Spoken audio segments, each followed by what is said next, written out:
Alrighty, so how about a little late night edition of News of the Week? This is probably the latest I've ever done a News of the Week episode because at the time of this recording, it's actually 11:15 right now, and obviously I'm doing this right after when I finished doing the review of today's Leeds Cup action, some of those selective games that I picked to do the review, and there's really no time for me to do any other video besides those review because every single day I have to watch these Leeds Cup action and of course do the review. And I obviously don't want to do a video in between these Leeds Cup action because I gotta watch these games and basically do a review of these games at the same time as well. You get what I'm trying to say here. But anyway, in terms of these news of the week episode, all these news basically are related to some of the transfer signings and rumors because we are now in the thick of things where once the secondary transfer window is open, there's going to be all these teams that's going to try to capitalize and try to make some signings as well. But the first news we're going to talk about is involving Lionel Messi in terms of his contract situation. So there's been a lot of reports of how his contract is going to be, but this is kind of one source I find interesting by saying that there is a chance that he might actually be staying for a while. Now there he does have an option till the 2026 season, and that it seems like Inter Miami is probably going to pick up that option. And I say probably because there's some sources saying that it seems like he might be going on loan somewhere else just to prepare for the 2026 World Cup. But now there's even a different rumor, and I think this rumor comes from Forbes by saying that he might extend his contract till 2028, and that they didn't mention exactly is he going to be maybe going on loan to somewhere else in preparation for the 2026 World Cup. But there's no doubt that if this is true, I mean, this is kind of good news for the rest of the league. Again, I'm pretty sure the league is still trying to milk every single last dollar and capitalize on the Messi hype. And especially, it kind of makes sense the fact that Messi should at least stay with Inter Miami for another year because the house that Messi built at Freedom Park is going to open next year, and you would definitely want to have the guy that basically is the headliner in that new stadium heading into next season. So yeah, there's no doubt that Inter Miami is working hard in terms of trying to extend his contract, and if he is going to extend his contract to 2028, which what he's going to be, he's I think right now isn't he 37 years old right now. If he continue to 2028, he's going to play into his 40s, and I think Messi still has that ability to continue to play into his deep 30s. That is, I mean, when you look at the quality that he has shown, he hasn't really slowed down in terms of the quality. I think he definitely have maybe a year or two left in the tank. 2028, I think that's kind of when we're really starting to see maybe the wash version of Messi. But there's no doubt that he still is in the top of his form, and there's no doubt that he's going to continue to give it his all, especially with the way that heading into this World Cup in 2026, which is going to be happening here in home soil in the U.S. There's no doubt that this is probably going to be his last World Cup of what has just been a legendary career. Going to go down as one of the greatest player to ever play this game. Now, the Vancouver Whitecaps have rumored that they actually have a timeline in terms of signing Thomas Muller, and that timeline actually is not going to be the case because there was a report saying that they were going to make the announcement that Thomas Muller was going to be officially a Whitecaps player on August 1st. Well, today is August 1st, and we're actually heading into August 2nd. Well, for some of you that's watching this, it's already August 2nd, and it's still not official that Thomas Muller has become a Vancouver Whitecaps player. But one thing for sure is that we kind of know for sure that now he's going to be joining the Vancouver Whitecaps. There's been so many sources are saying that they're just finalizing the last couple of details. It seems like he's going to be the most expensive player to ever play for the Vancouver Whitecaps. The salary seems like it's going to be upward around $7 million, which is twice as much as their most expensive player right now on their books in Ryan Gold, who's only made about $3.1 million. But this is not a big surprise. I mean, Thomas Muller is definitely a big name, probably the biggest name that the Vancouver Whitecaps have ever got. I mean, when you look at the history of the Vancouver Whitecaps, there are definitely some names out there, but to get Thomas Muller, one of the bigger names in Europe, and probably one of the most underrated player in his generation. I don't think a lot of people have appreciated what he has done during his time with Bayern. I mean, I know Bayern Munich fans know all about him, but in terms of the the namesake, I feel like he's very underrated. I think people don't appreciate how good he is, especially in that midfield role. And now the Vancouver Whitecaps, they obviously lost Pedro Vite during the secondary transfer window, and obviously it sucks the fact that that is the case. But getting a player like Thomas Muller, who I know he's not going to be the same as what we seen him doing his peak with Bayern all these years, but that's not a bad replacement to replace a guy that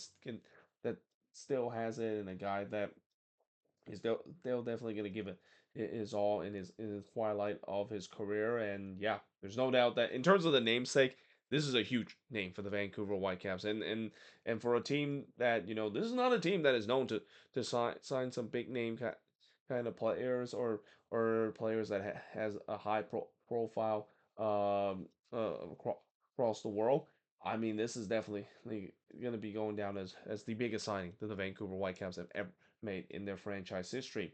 Speaking of big signing, LAFC is also pretty close to get themselves another big signing as they continue their quest of signing Tottenham Hotspur player. I mean, they did that with Hugo Lloris, and now it looks like Son Heung-min is getting very close to become an LAFC player. And this is kind of the thing was a little surprised, considering that when this rumors was first announced a couple of weeks ago. I mean, I thought, well, yeah, it's great that Son Heung-min might come to MLS and LAFC might sign them, and that feels like it's an ambitious signing. But I didn't think it would be material to a point where now it's almost imminent that Song is going to be coming to MLS. I still feel like he got something left in the tank to still play in the Premier League, and if LAFC does get him, this is a massive signing for LAFC. LAFC desperately needs some attacking help, especially taking the low pressure off of Denis Bouanga, and with the quality that Song Heung-min can bring to this team, and not to mention also just the namesake as well, one of the more well-known player around the world, and it will also help the Korean fan base there in LA. Like there's a huge Korean population there in LA. They're definitely going to be show up game in and game out when Sung Hyun Min play for LAFC. Yeah, this signing definitely makes perfect sense, and it just kind of shows you that LAFC, they're going to continue to be ambitious, and they're also going to be a team that are almost kind of starting to fall into the same pathway of what we see with the LA Galaxy before, where it's hard to believe the Galaxy used to be the team that signs big name kind of players, and in some way the Galaxy kind of still does it now, but not as much as what we see with LAFC recently, signing some big names. It really all started with Gareth Bale, and now they just recently signed Olivier Giroud. Obviously, he's no longer with the team. They also got Chiellini not long ago. They obviously have Hugo Lloris in goal right now, and now they're about to bring in another big name in Sung Hyun Min, and he's a guy that, like I said, he still have the legs to run. I think he still has the quality to a point where, again, I'm kind of surprised that he decided to make the move to put his European career behind and now coming to MLS. But nevertheless, this is going to be a big signing for LAFC, and also another big profile name that has once again played in the league, and also one that unfortunately will also doesn't shake off the native latest narrative of all these Euro stuff, saying that MLS has kind of started to become a little bit of a retirement league once again, with these over the hill superstar player in Europe coming to the US to get one last paycheck before they head off the sunset. Now, moving on in terms of some of the signings that we have seen this week. So while the last three news are mostly just big rumors involving big name players, these are actually signings that has been completed, and that starts with the Columbus Crew officially signing Wissam Abu Ali on a DP contract. Now, this is kind of the thing that we already knew before, but what's kind of interesting is that they've also mentioned that they're not going to put the Palestinian flag in the supporter section because of it. And apparently, again, it's for political reason. I'm not gonna go too deep into it because don't want to go into that political rabbit hole. It's a very tricky kind of topic to talk about, and a very sensitive topic that there's no way I'm gonna talk about it. I mean, this is a sports channel. It's not a political channel after all. And all I'll say is that great to see that we do have a Palestinian player play in MLS, and especially a player that can definitely do some good thing as well. I remember when he played for Al Ali in his last team in the Club World Cup, he looked look like a stud, especially in the game against Porto. Didn't he score that hat trick against Porto in the Club World Cup? Yeah, I mean that just shows you the quality that he can bring to this league, and especially for the Columbus Crew that desperately are looking for a Cucho Hernandez replacement.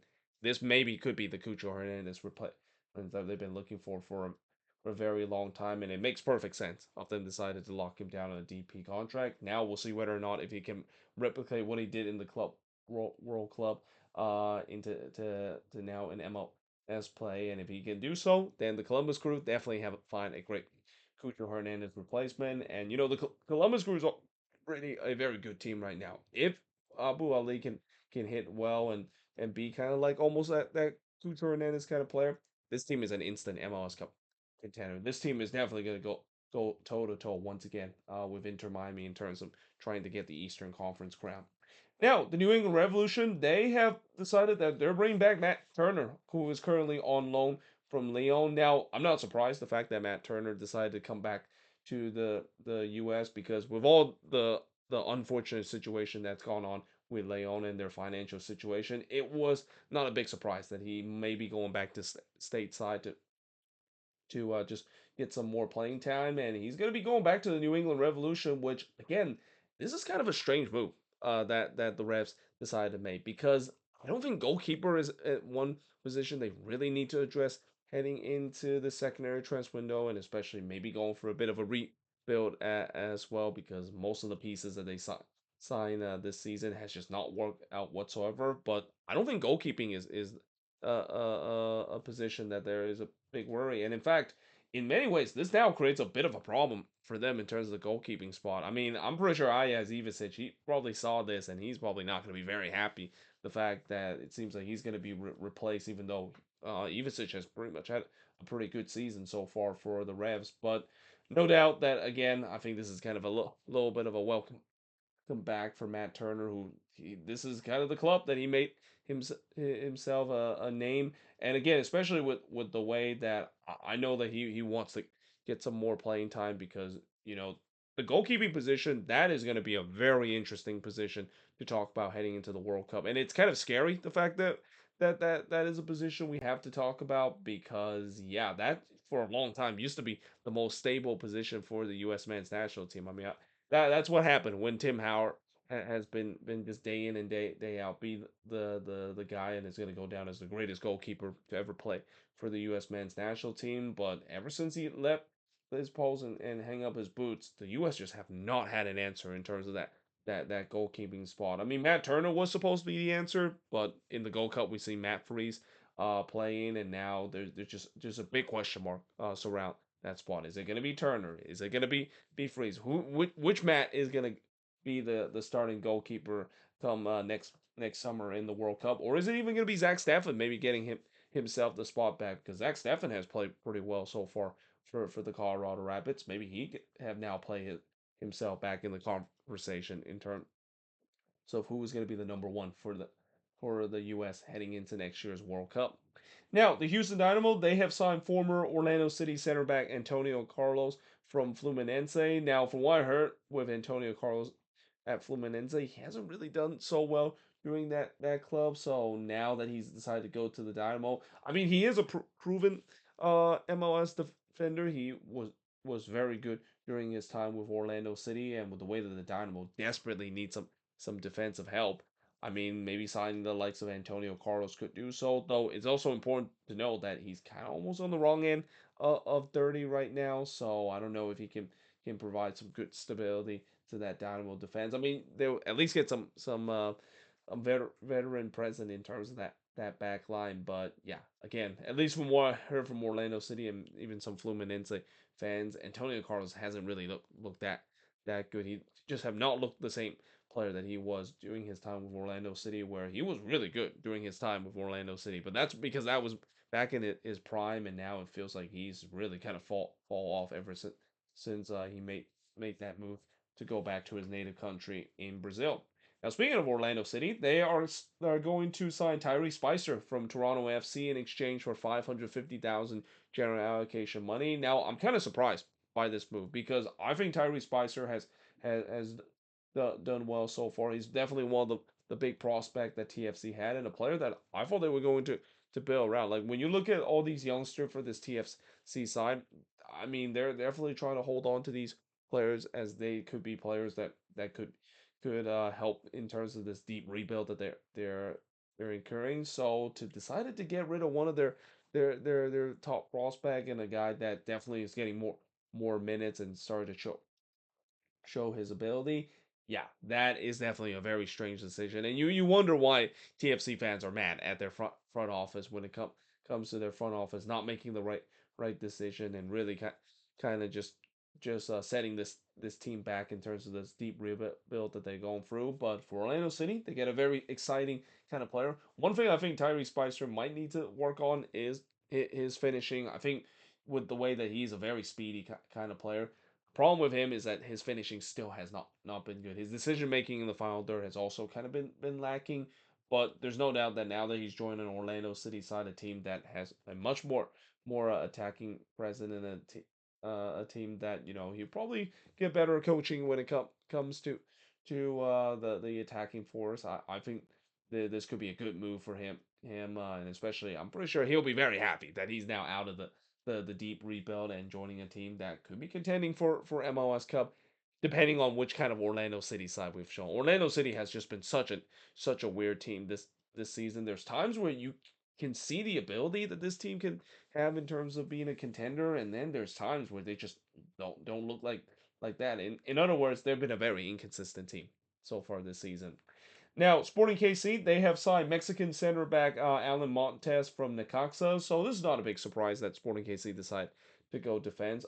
Again, defense is the area that they're going to have the highest priority this secondary transfer window. They know the attack is good this season, but what's kind of holding back lately is that the defense hasn't been great whatsoever. Now, I don't know a lot about this guy and whether or not if he was good during his time with Necaxa, and when it comes to Mexican center back, I mean, it's been kind of a mixed resort when it comes to defenders, especially coming from Liga MX as well. But we'll see whether or not if Sporting KC uh, will feel like he's the guy to anchor that back line because right now they definitely need some defensive help. I mean, we knew this from day one that this team, the biggest weakness on this team is on the defensive end, and now it seems like they're slowly trying to address that issue that they definitely need to address this secondary transfer window and maybe even in the off season as well to try to get themselves back to competitive edge.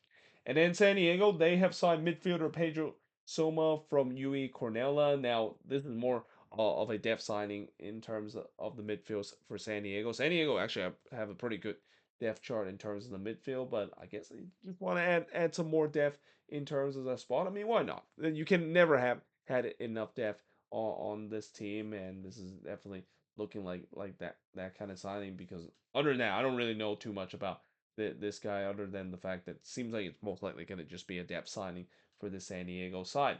Now, speaking of San Diego, so as I mentioned in my review just recently, yeah, San Diego, they might have made a huge mistake a couple of weeks ago. Remember when they decided to terminate Milan Ilaski contract? And the reason why they probably terminate his contract and decide not to renew his contract is maybe Milan Ilaski was asking too much in terms of the purchase option, and San Diego decided that nope, we're not going to offer for that. We're just going to send him back to Nordjylland, and maybe that's where he's going to pursue his career in Europe. And especially, I thought that was a good choice considering, he really light up MLS very well, where he's going to go back to Europe, maybe even get a better move from than the current club that he is at Nordjylland.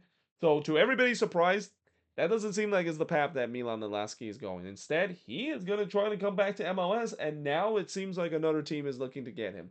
That team is the Philadelphia Union. Now, if this does happen, man, oh man, if you're a San Diego fan, you would be absolutely fuming at your front office. I mean, for a guy that literally was scoring goals for fun for San Diego, and really is kind of the reason why San Diego has this issue in the Leeds Cup where they just don't have that number 9 kind of player to break lines, especially a Milan Ilaski kind of player that can break not only break lines but score for fun as well.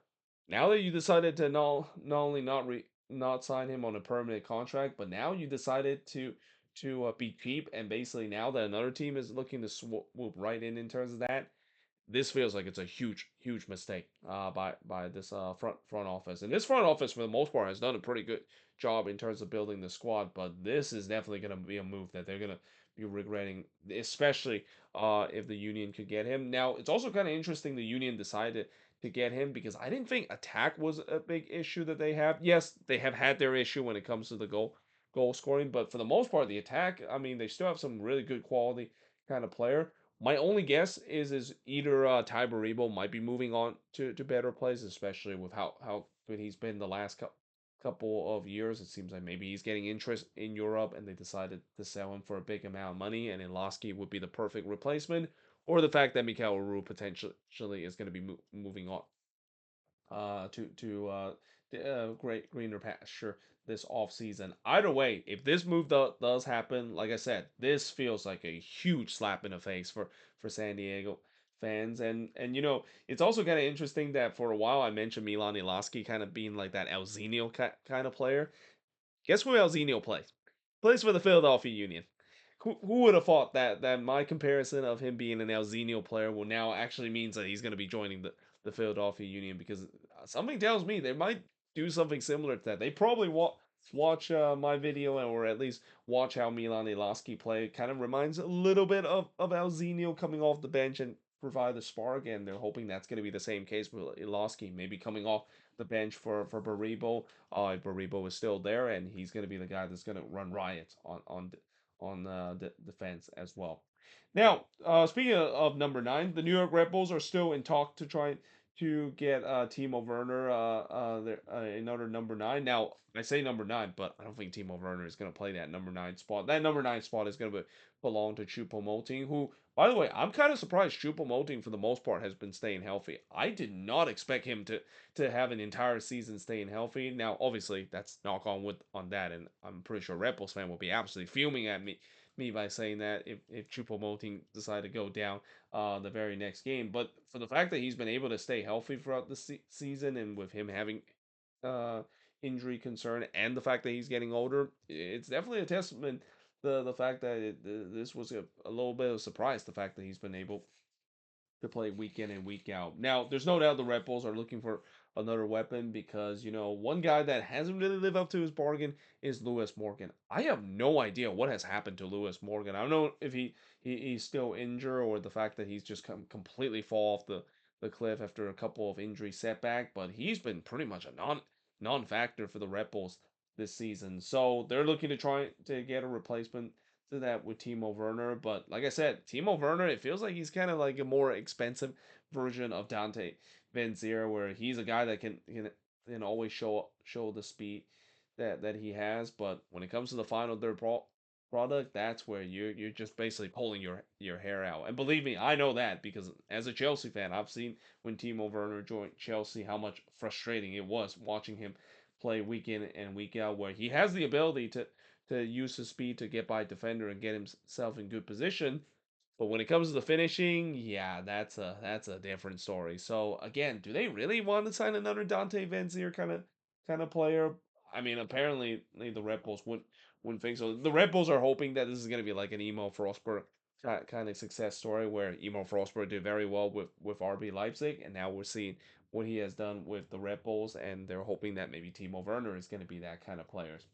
Now, RSL, they're also looking to finally get their DP forward, and it seems like their new DP4 is going to be Ruan Cruz from Botafogo. Now, I don't know how good he was, and with him being with Botafogo, another team that seems like they're in a bit of a crisis right now when it comes to their when it comes to their finance. Not a big surprise, because Botafogo and Leon is basically owned by the same ownership group. But yeah, seems like they're probably having a bit of a fire sale as well, and that I'm not quite sure. I don't remember. Did he play in the Club World Cup during his time with Botafogo? I don't really quite remember that he made too much impact with Botafogo during the Club World Cup, but RSL feel like he's the guy to do so in terms of signing that DP contract. And if that, of course, is the case, then yeah, I mean, this is finally going to be the answer for this team. I mean, the number nine position for RSL, it's been a struggle this season. They try everything in terms of the number nine position. They try Agata in that position. Agata has been okay throughout his time with RSL, but definitely not a difference maker. And they also try the youngster Gozo as well. Also didn't really make too much in back. And then they also try for Foster Ayago in the beginning of the season. And no disrespect to Foster Ayago, but he's not an MLS caliber number nine, and it's shown in the beginning of the season as well. So throughout the season they've been pretty much limping throughout the way of not having that number nine that they desperately needed after letting go Chicho Arango, and they're hoping that this might be the number nine for the answer in terms of the goal scoring that this RSL team still has in these games. I mean, I think the last game against America was a prime example of if they actually have a DP number nine and a legit number nine that can score the goals, that game they probably would have got 3 points and doesn't even have to go do the hard way of going to the PK shootout and winning it in PKs. Now, Middlesbrough is looking to sign Max Armstrong for Columbus for only $3 million.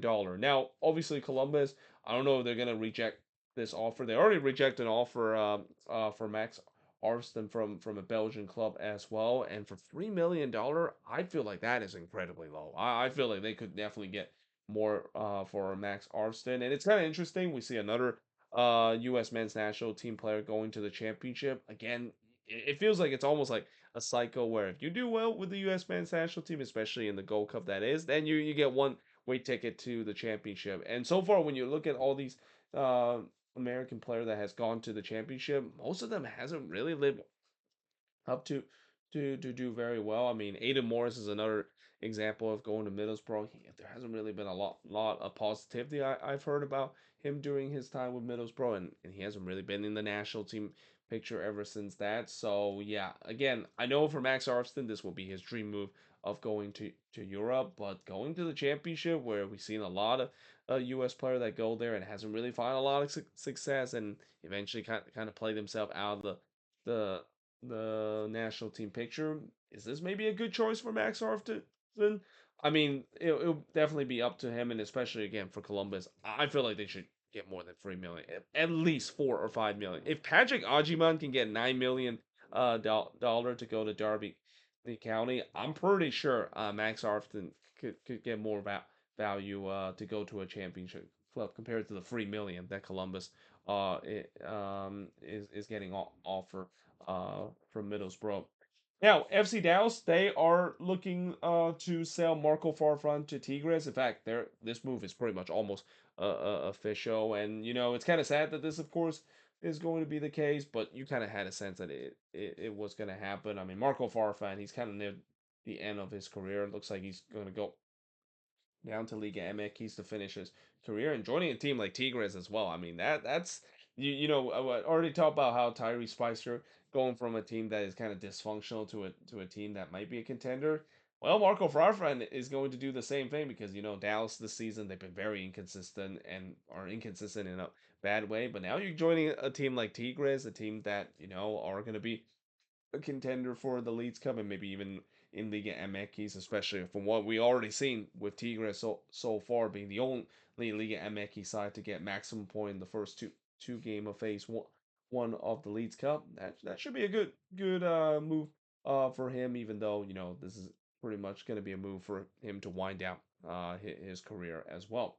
Now, San Diego, they also have rejected an offer for Lucas Bombino, who actually has a purchase option at the end of the season and are currently on loan from LAFC. Now, I kind of find it interesting the fact that San Diego has a chance to get some money from Luca Bombino. And actually, did I say Lucas? His name is Luca. His name is not Lucas. That is, he's partially Italian as well. But yeah, it's kind of interesting the fact that they don't really technically own the right for him, but it seems like teams are looking to give San Diego the money. I mean, I guess maybe the way that will work out is they'll probably pick up his purchase option and basically move him on after pick up his purchase option, which that's kind of a weird thing to do where you purchase a player outright only to ship them off to somewhere else. But yeah, there's no doubt that Luca Pompino has played very well for San Diego. He's been one of the upstart star player for the San Diego team, and for LAFC, it's another example of the fact that, as good as LAFC has had, they have not done a great job in terms of capitalizing on their academy. Their academy is actually really good, and really the only player that kind of breaked out from the academy from LAFC is Nathan Ordaz, and it just feels like with the talent that they have in their academy, they need to give them their academy player a little bit more chance. Now, it's not easy to do when you have a very stacked team week in and week out, but because of that, now other teams are trying to take advantage of it. And like I said, San Diego, they're taking full advantage of this because again, Luka, we know the quality that he can have, and now that he's giving the chance to start, he's definitely proving that game in and game out. And I'm pretty sure San Diego is trying their best to hold on to him. And if he continues the way that he's been performing this season, there's no doubt there's going to be more offer, and the dollar sign is going to continue to increase once they eventually do sell him off for a huge sum of money. And then finally, the last news is also a team that reject an offer, as the Portland Timbers reject a $4 million offer for Santi Marino from Fluminense. And this is not a big surprise. I'm pretty sure the Timbers are going to ask for more, especially the quality that Santi Marino can bring to this timber side. I think the offer's got to be at least or $6 million, but we'll see whether or not if the the Timbers might get a higher offer and maybe sell Santi Marino off for a bit of a amount of money. Because as much as this move will kind of hurt the Timbers attack, I think the Timbers could still do well even without Santi Marino, especially with David DaCosta kind of pulling the strings so far this season for this Timber side. But there you have it. That is pretty much it for the news of the week episode. As always, let me know in the comments below what do you think of these news. And I know I'll probably miss some news that has got through the news cycle so far. But so far, I've been trying to keep an eye on it. Especially, I want to thank the reliable source of Tom Bogert. I've been looking on his Twitter page most of the time, and that's kind of where I get a lot of the sources in terms of all these news. But in case if I didn't mention a signings or maybe even a transfer rumors in this News of the Week episode. As always, let me know in the comments below. I'll try my best to respond to that. But until then, hope you guys enjoyed this video. If you do, make sure you guys leave a like, smash the subscribe button, and yeah, I of course will see you guys next time.